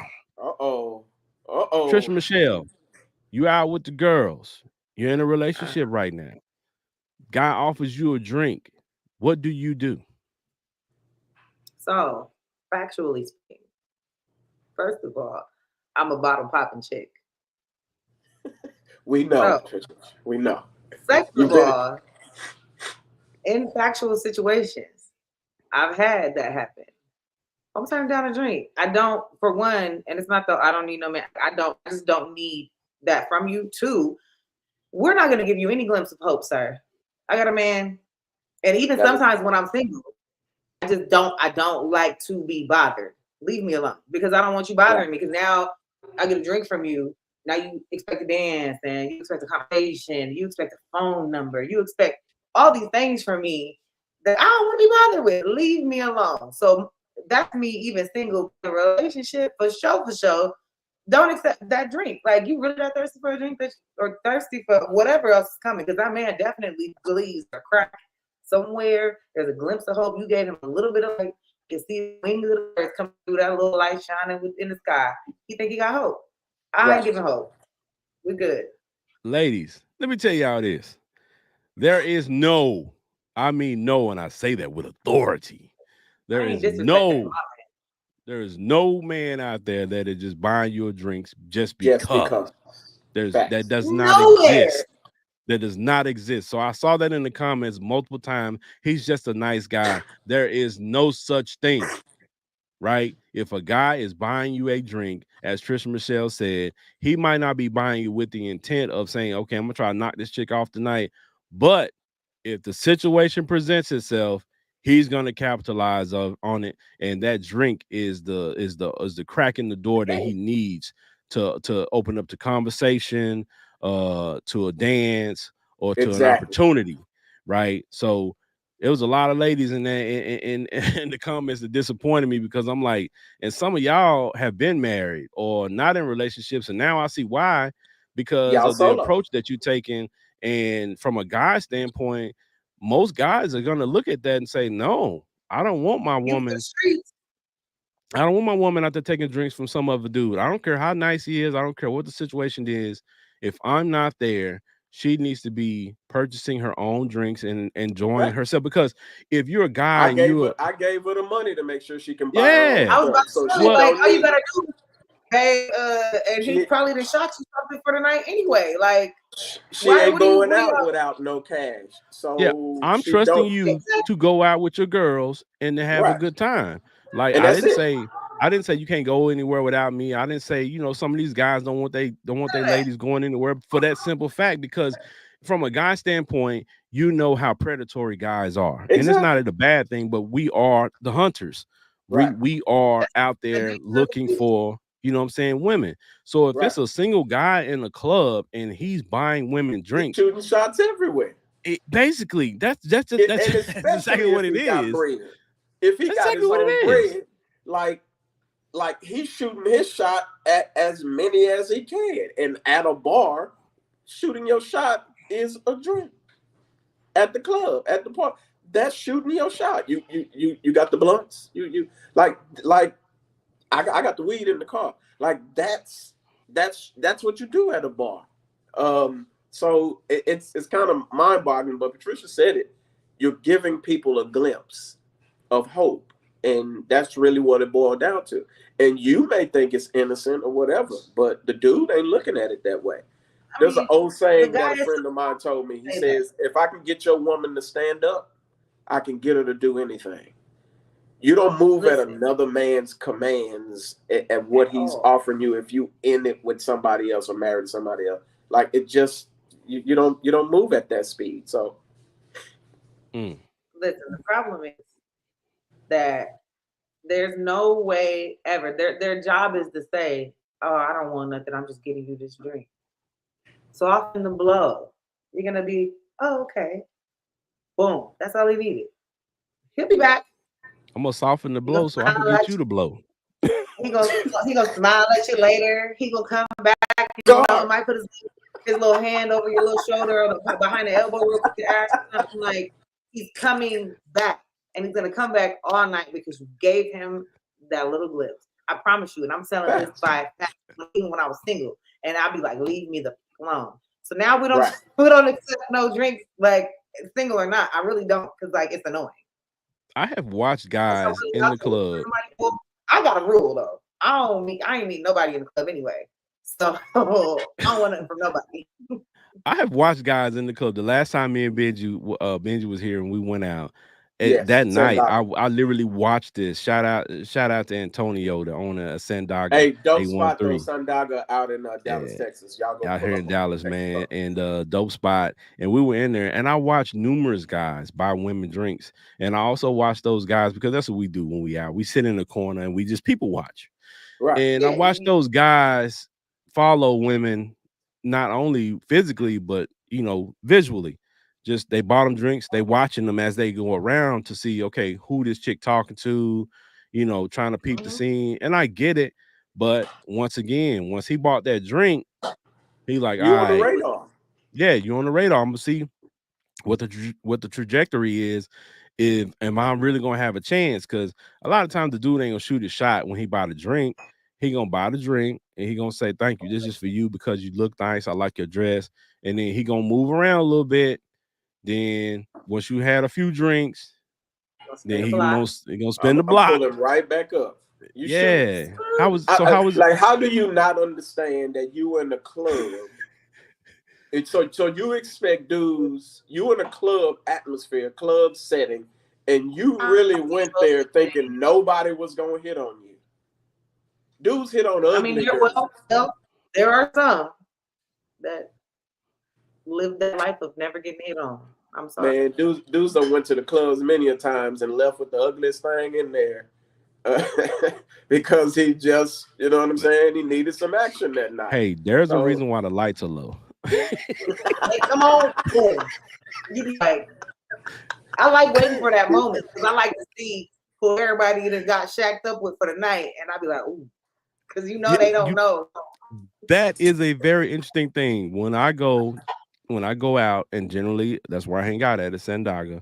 I always stay there till they close. Those are my people, so I hang around, and I like to watch when they close and everybody's leaving and people are leaving, and I'm looking at who's leaving together, who's following each other, who's having conversations, who's posted up in the parking lot. Like I just like to look. I just like to watch the dynamics, right? And it's always funny because you see dudes who have struck out the whole night picking up stragglers at the end, the hangers on, the chicks who didn't get chose. They just hanging around hoping that somebody gonna say, you know what, you still hanging around? Come on with me. And now you about 4 or 5 Hennessy's in, or pickle shots, picklebacks. You about 5, 6, 7 of them joints in. And they say Hennessy blurs the vision. So now you think this ugly looking dude or this ugly woman actually look good. And that's what you need friends for. I'd have told a couple of friends, like, no. Like, and grab you know what? over here. And you know what? No. I've seen that happen, and I've seen them dudes be fire hot too. How you gonna be hating on me? She cock blocking. She don't want her friend to go with me. Her friend want to go with me. Like, she ain't in shape, bro. I know she don't like you. Like, I really could care less. When I see a genuine like, look, she's like him. He her type. She might be happy about this tomorrow. Bye. She's single. Whatever. Like, not bye, but let me just be honest. The club was never my vibe, so I've never went to a club and picked a woman up from the club. It's never been my vibe. I always hated it. I see the club as temporary connections. You're under the influence. you hear you're enticed by something, you don't even really know how the people look half the time. Like we said, like the next day you might be, a little disappointed for your choices. So like, I just don't believe in meeting someone in the club. Like I don't. I'm saying that there's not a feature in that if you met somebody, y'all can't be married for the next 30, 40, 50 years or however long. But it's for me. It's not like I can really meet you, learn you, talk to you, build a rapport with you in the club. Like I can't even hear you. Like you only want me right now in my body. That's right. Because there's nothing we learn. Either your physical features look good. I can't tell what's in your mind because I can't hear you. So either your physical features are popping. Like, what else do you expect to get out of that? Like a vibe, and most of the time I'm a vibe, but I'm not all in everybody's face. Like, so you see that, and then my body. So then you're like, okay, no. You still ain't seen. You don't know nothing, and you ain't gonna learn nothing here. You're still here for one reason for now. So I can't say that. Yeah, just never was my vibe. I never could catch it. So I mean, not my skill. Yeah. And I used to hate it, even when back in the days when I was in Texas. I used to hate going to the club. Let me tell you why. Because all the dudes were really trying to catch the finest chick in there. And that's all they was trying to holler at. And then there was always some fight, some shooting about to happen because so-and-so's girl, she wasn't supposed to be up there. And Lil Pookie done pulled up. And he ain't playing about his old lady. And she out there wanting to wild out and dude pull up. And yeah, it's always some smoke happening. And it just never was my vibe. It always messed up my high. So I used to actually stay in the car. Even when my brother and them went to go party, club, hang out, I'd hang out in the car. Be like, I'm cool. I'll stay here. I like a good outing, but I try to do my research, pay attention. I'm a watcher. A lot of the time you see me watching and pay attention to how folks is reacting and moving. And before a fight happens, I usually know, like, they about to fight. Like, I can usually tell. So, yeah, I mean, not saying the environment you want to be in, but sometimes you don't even know that's where you go. They can happen anywhere. You could go somewhere else and somebody stupid come and act dumb. So you just need to be able to know when to identify and when to move. We know when those moments about to happen. What you say to me? Hey man, you know what? I'm gonna holler at y'all. It's time to go. It's time for me to go. I'm like, yo, let's go. I got kids to raise. I ain't trying to hear Benji died at the local club. Shout out. First of all, it's time for me to go. Just in a prayer. Don't be saying nothing like that. Matter of fact, I'm typically leaving. Even when we went to Sandaga, I'm typically trying to get up out of there before all the cars. I don't like to be waiting behind a bunch of cars anyway. Facts. In LA, I leave before the club is actually out. Because I used to wait around, and I waited around one time, and the dude got shot, literally maybe about 5 feet in front of me, and to the point where I was like, because I'm like, it had to hit me. So after that, I was like, And pretty much any event, I'm like, yeah, let's go. It's about 10 minutes, but yeah, let's go. Let's get up out of here. So you know what I'm saying. So that's clubs are just for vibes. After now the lights is on, if you look good, then they be like, oh wait, I can see you. Where was you at all night? Move. Move. I've seen that happen too. Yeah, I've seen that happen too. A matter of fact, one of my homegirls, that dude did that to her, and they waited to the end to go to the car. The lights came on. They went to the car. Dude was doing that, acting like he was trying to holler, snatch all chains off. Dang. Wow. Yeah, not my vibe. So I'm trying to. Yeah, I'm glad I ain't in that space. I be in the cut. I be in the little spots, but yeah. So at the end of the day, what we're telling you, ladies, is if a man offers you a drink at any establishment, I don't care whether you're at the club, whether you're at the restaurant, the local restaurant that serves alcohol. I don't care if you at what's the other restaurant? Any of the local like Chili's or something like that with a bar. If somebody offers to buy you anything, there's a motive. Trust me. Shoot your shot, player. There is a motive. Stop. Don't be so naive. Right. No, but you can't be that naive. They not naive. They're not stupid. They just say that too to make it sound better to themselves. He don't want nothing. It's fine. You know he do. Yeah, no, they want that drink. They want that drink, and they want to. I've heard ladies say their objective is to come to a club, have a good time, and leave with everything that they came with. Right. So they ain't spending no money. They don't pay for nothing. Right. They don't want to pay for nothing. Is, I do the same thing, but I know the owner, and guess what? The owner just happened to be female. I come in, I promote, I do what I do. I got a table, I got a bottle, I add on a bottle, and everybody pull up that came with me. They put in on the bottle, so I got to handle it. So everybody, you in because of me, just get on the bottle. Well, see, that's a quid pro quo thing. Like, when you doing something for me, I'm doing something for you. Right. And we, one hand wash the other. We good, right? We good. Like, no, these people, and I say people because there's some guys out there who do this too, who go to places, and it's some guys who they know that the women find them attractive, and they go looking for women to buy them drinks. Right. And it happens. Trust me. Those same ladies who you discussed earlier that don't get the attention, this guy who looks nice to all the women in there, he'll spot that lady, and he'll target her, and he'll go and he'll spend the night chit-chatting with her and laughing and talking with her, and she's just buying him drinks knowing that he's not going to leave with her. Yeah, absolutely. Dudes do it too. So, right, ladies, stop accepting them drinks if you're in a relationship.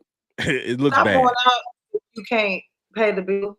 Just going in there to that too. Something. Stop going places you can't afford. Yeah.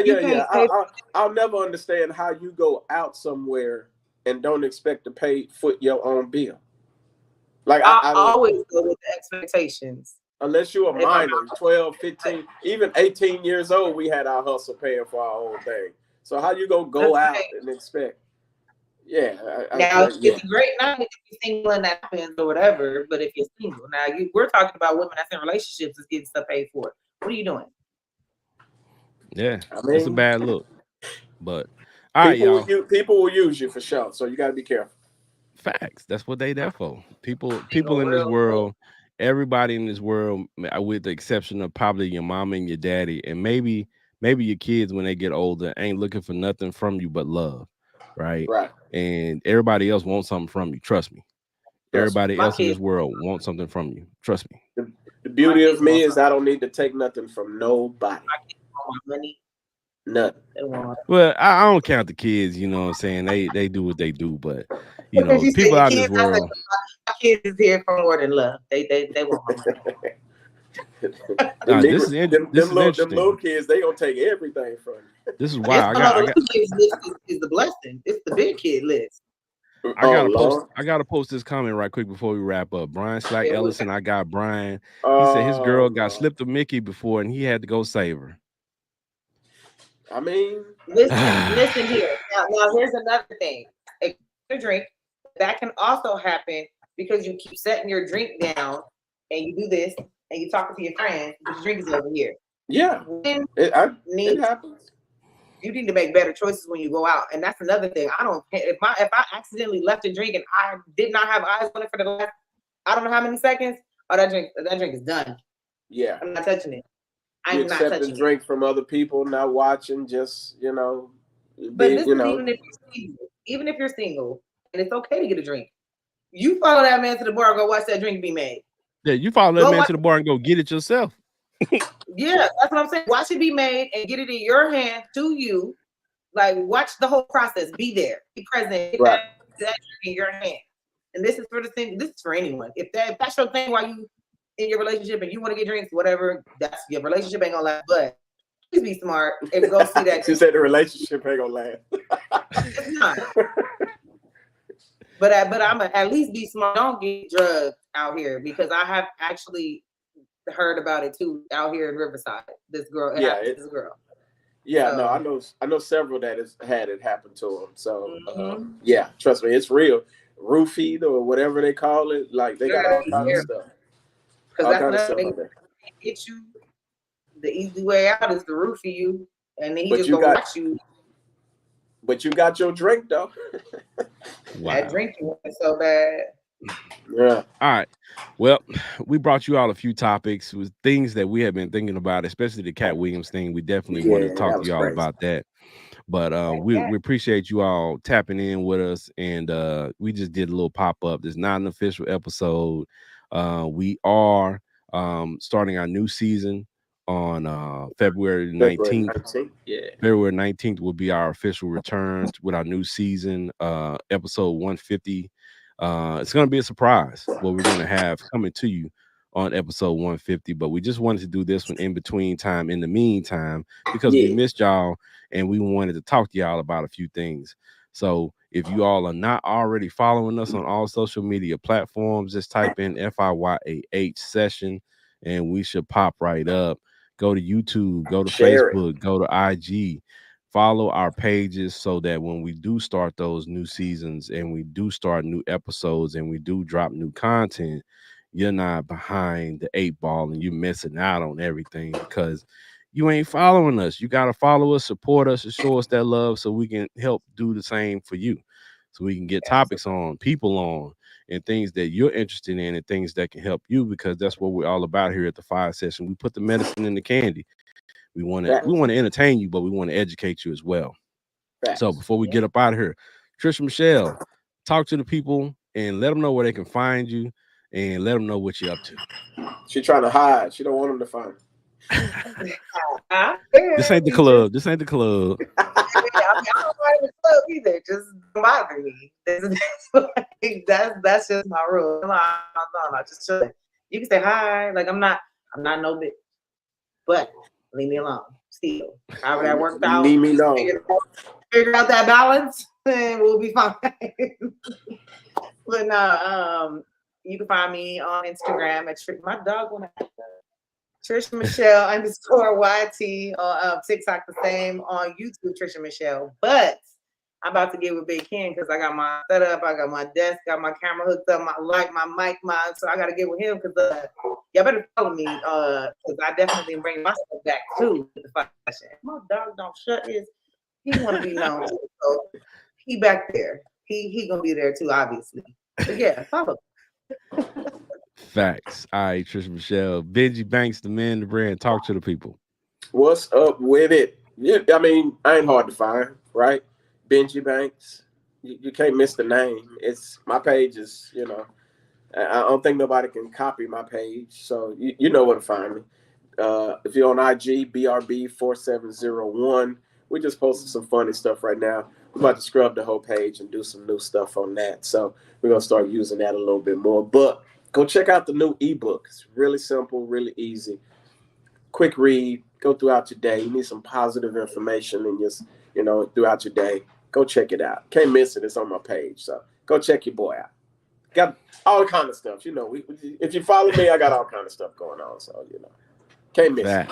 Facts. Y'all know y'all can follow me at Big Ken's Comedy on IG, Big Ken's Comedy on Twitter, Big Ken's Comedy on Facebook.